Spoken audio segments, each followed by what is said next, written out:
Découvrez un résumé de l'actualité macroéconomique de la semaine et les principaux éléments à suivre sur les marchés au cours des prochains jours avec Vincent Bois, analyste chez IG. Un point sur les marchés cette semaine très recherchée par les marchés, très suivie par les marchés, avec donc beaucoup de banques centrales. Nous avions durant cette première semaine de novembre le rendez-vous avec la RBA, donc l'équivalent de la Fed en Australie. Nous avions également la Fed, bien entendu, mercredi, et puis la BOE, la Banque d'Angleterre, jeudi, celle qui a le plus surpris les marchés qui attendaient au niveau de la BOE une hausse de taux. Nous en parlerons dans un instant. D'autres faits, donc comme je le disais, nous avons eu des statistiques, les PMI également en demi-teinte. Nous avons commencé la semaine sur la Chine donc avec son PMI manufacturier, le PMI manufacturier et non manufacturier, mais surtout le premier qui a été publié dimanche et qui montrait donc pour la première fois depuis mars 2020. Mars 2020, c'était donc le début de cette crise sanitaire. Première fois que le PMI manufacturier en Chine, très suivi par les investisseurs, tombait sous le seuil de contraction des 50. Cela donc pourrait inquiéter sur le ralentissement de la production, nous le voyons, du fait de trois choses en Chine. C'est bien sûr la crise énergétique qui amène à des hausses importantes du prix des matières premières, du prix de l'énergie, qui conduit certaines entreprises à réduire leur capacité de production, à arrêter certaines capacités de production. On le voit en Chine, mais dans d'autres pays en Europe également, du fait du prix élevé de l'énergie. Première cause. Deuxième cause en Chine, bien entendu, c'est cette restriction, ce retour du Covid, ce retour donc du nombre de cas dans certaines zones en Chine qui amène le parti à décider de nouveaux confinements, à décider de confiner ou d'augmenter les restrictions dans certaines régions, avec des régions à plusieurs millions, plusieurs dizaines de millions d'habitants. Et donc deuxième cause qui ralentit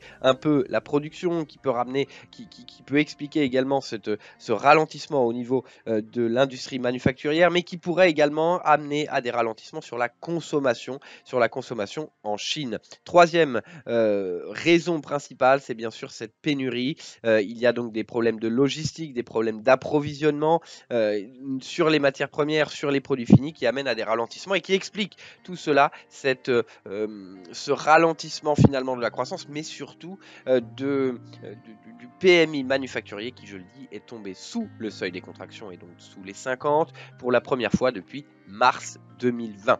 C'était donc le début de la semaine. Par la suite, nous avons eu certains PMI en Europe, en demi-teinte, aux États-Unis également, mais surtout ce que surveillaient bien entendu les marchés, je le disais, la RBA, donc la Banque centrale en Australie, qui avait commencé au début de l'été ces baisses de rachat d'actifs, des baisses de rachat d'actifs qui étaient bien moins importants que les 120 milliards de dollars que nous observons au niveau de la Fed mensuel, mais tout de même de 5 milliards de dollars australiens mensuels, qui avait été réduit à 4 milliards mensuels donc au début de l'été. Une baisse tout de même importante de 20% et puis un retour en arrière de la RBA sur des risques concernant le Covid et le ralentissement économique. Nous avons donc ici la RBA qui n'a pas donné un discours très, en tout cas au quiche, un discours qui restait plutôt dovish, d'une poursuite du soutien monétaire, une poursuite de ces taux bas encore pendant un moment, alors que voilà, nous voyons tout de même, et d'ailleurs au travers des commentaires des membres de la Banque centrale en Australie, de craintes inflationnistes, de craintes sur la hausse des salaires, sur la hausse du marché immobilier, pour autant une poursuite de cette politique monétaire extrêmement accommodante et donc un ralentissement, une poursuite de ce ralentissement du calendrier du tapering, donc le tapering qui est donc la réduction des rachats d'actifs. Nous ne l'observons pas que aux États-Unis, aussi également dans d'autres pays, au niveau de d'autres banques centrales. On l'a vu d'ailleurs la semaine dernière au niveau de la BCE, avec des commentaires plutôt clair sur la poursuite des achats d'actifs. Cette semaine également, Christine Lagarde a fait un commentaire en précisant qu'il n'était pas question de hausse de taux en 2022. Donc voilà, ici ces premières banques centrales et puis deux autres très importantes. La Réserve fédérale américaine, bien entendu, c'était mercredi, c'était le rendez-vous de la semaine finalement. La Réserve fédérale américaine, nous attendions bien entendu une annonce, alors ce n'est pas le début, mais une annonce du tapering, de la réduction des rachats d'actifs, d'actifs, toujours 120 milliards de dollars de rachat d'actifs mensuels au niveau de la Fed sur les marchés obligataires et eu un début de tapering qui devrait commencer ce mois-ci et donc aller pendant 8 mois. Donc nous verrons cela en juin. La fin peut-être du tapering, c'est une réduction du rachat d'actifs de 15 milliards de dollars par mois et donc nous allons passer à 105 milliards de dollars ici, puis 90, etc. jusqu'à peut-être arriver à zéro. Mais donc une fois cette réduction des rachats d'actifs, il sera question de parler de hausse de taux. Pour le moment, et dans le discours de Jérôme Powell, c'était qu'il n'était pas question de parler, malgré cette annonce, attention, du début du rachat d'actifs, qu'il n'était pas question de parler de hausse de taux pour le moment. Et la Fed, et selon les commentaires, anticipe cette hausse de taux plutôt pour la fin de l'année 2022, début 2023. Mais si l'on regarde les indicateurs d'économistes ou les perspectives d'analystes en dehors de la Fed, et notamment le FedWatch ou d'autres indicateurs de ce type, on voit tout de même une anticipation des investisseurs sur la hausse de taux qui est prématurée par rapport au discours de la Banque centrale, avec des probabilités de hausse de taux supérieures à 50% à partir de juin 2022. Et donc, justement, à la suite de ce tapering. On verra donc avec attention, voilà le message de la Fed. Et puis, ce tapering, cette réduction des rachats d'actifs qui a été également accompagné d'un discours plutôt positif sur le soutien au marché, mais que la Fed, au lieu de se concentrer finalement sur l'inflation, même s'ils ont reconnu dernièrement,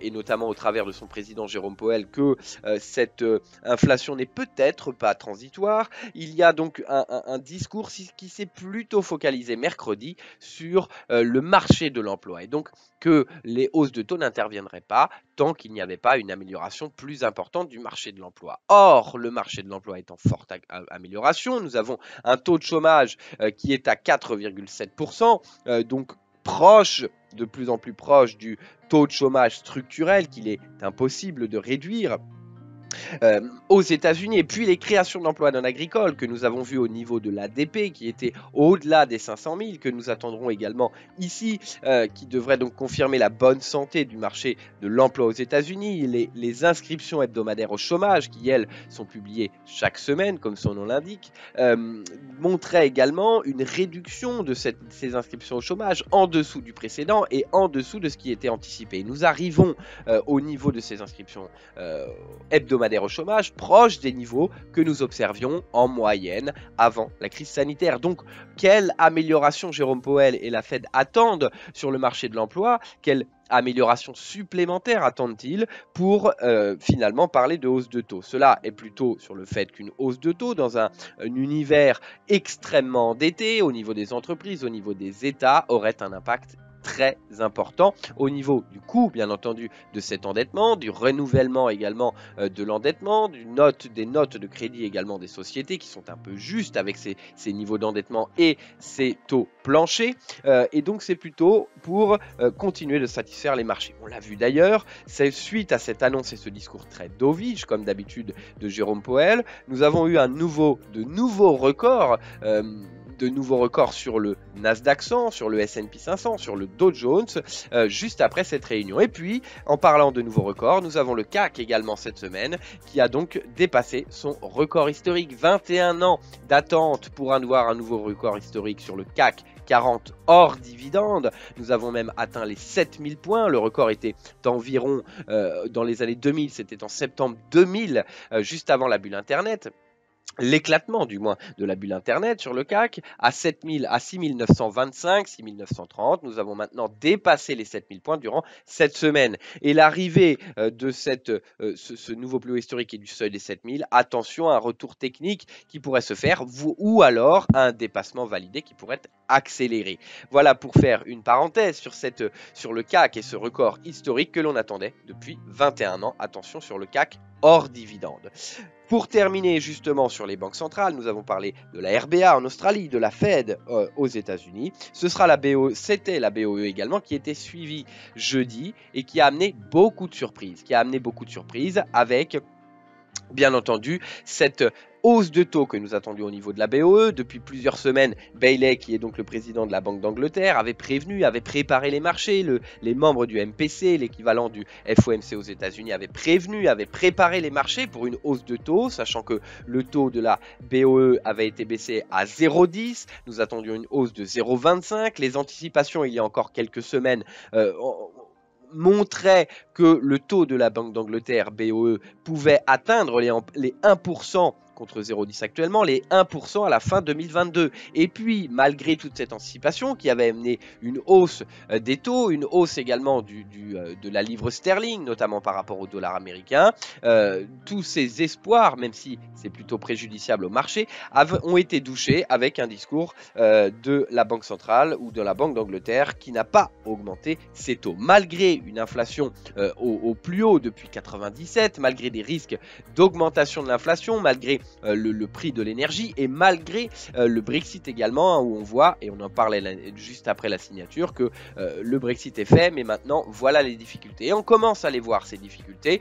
au-delà de l'inflation et autres. Et donc cette surprise également, pour terminer sur la Banque d'Angleterre, cette surprise, alors que nous avions un discours qui préparait les marchés à une hausse de taux, pas de hausse de taux finalement, amène les investisseurs à se poser des questions sur la pertinence du discours et des commentaires des membres du MPC et de la Banque d'Angleterre. Le prochain rendez-vous de la Banque d'Angleterre, le prochain MPC, pour décider peut-être d'une hausse de taux qui est anticipée à 100% pour le moment pour le 4 décembre. Nous suivrons cela avec attention. Mais dans ce temps, c'est la communication du MPC, la communication de la Banque d'Angleterre qui va être mise à l'épreuve parce que les investisseurs ne vont peut-être pas prendre en compte ces commentaires étant donné le manque de pertinence entre les discours de préparation durant les précédentes semaines et finalement pas de hausse de taux. Voilà un peu la semaine donc tournée vers ces banques centrales, la RBA, la BOE, la Fed et nous avions eu la BCE la semaine dernière complétée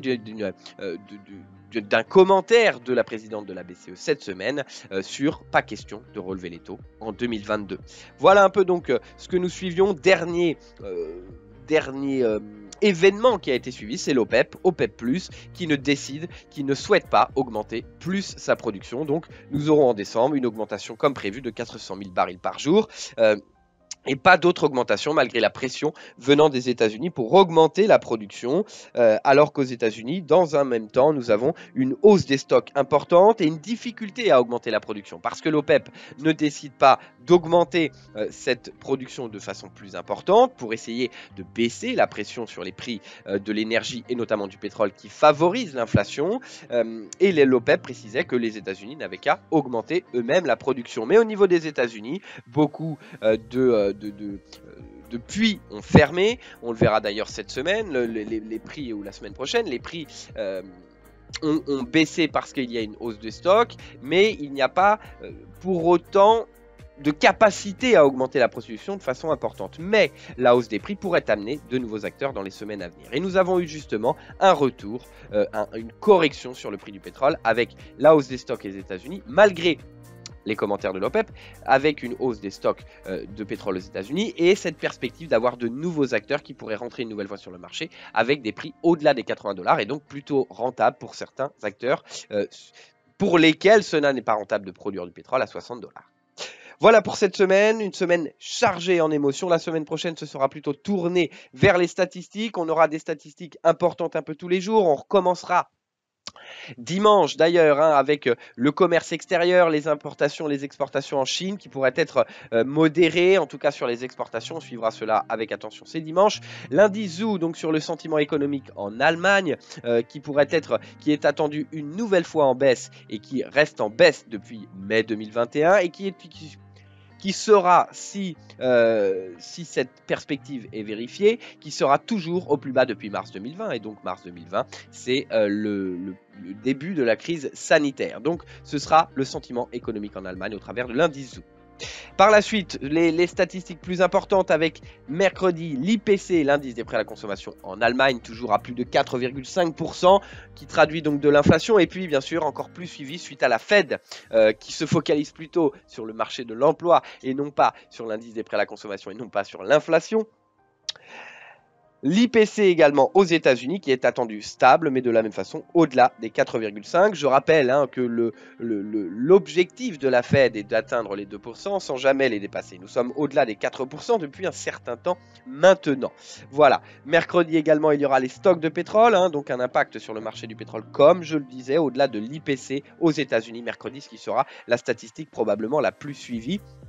Par la suite, jeudi seulement, mais tout de même très suivi après les PMI manufacturiers en Allemagne qui est donc le PMI manufacturier en Chine qui est donc sous le seuil de contraction. Nous suivrons la production industrielle en Chine, ce sera jeudi. Et puis pour terminer la semaine, les prix de gros en Allemagne, donc vendredi, parce que nous sommes au-delà des 13% sur l'augmentation des prix de gros en Allemagne, qui est donc la plus forte accélération depuis 1974 et donc qui se répercute sur les prix des particuliers, ou en tout cas du consommateur final par la suite, et qui traduit une inflation importante malgré les commentaires de la BCE, je le rappelle, cette semaine de Christine Lagarde sur pas d'augmentation de taux avant 2022, mais de toute façon la BCE a prévenu qu'elle n'interviendra pas avant la Fed, et comme la Fed pour le moment n'anticipe pas de hausse de taux avant 2022 ou même en 2022, la BCE sera très probablement décalé de 6 à 8 mois. Voilà un peu ce qui s'est passé sur les marchés. Voilà ce qui nous attend la semaine prochaine. Donc au-delà de toutes ces statistiques, bien entendu, tous les commentaires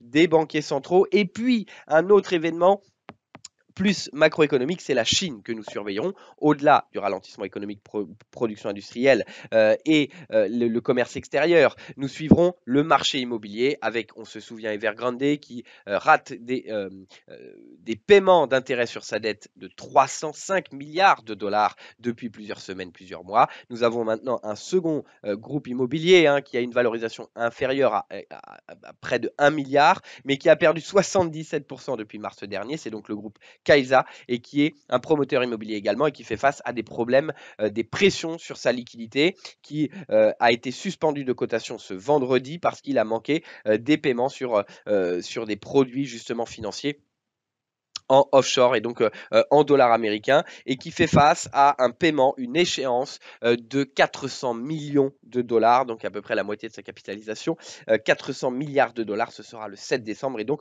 la semaine prochaine, nous suivrons le secteur immobilier également en Chine. Encore merci de nous avoir écoutés. Bon trade et bon week-end avec IG.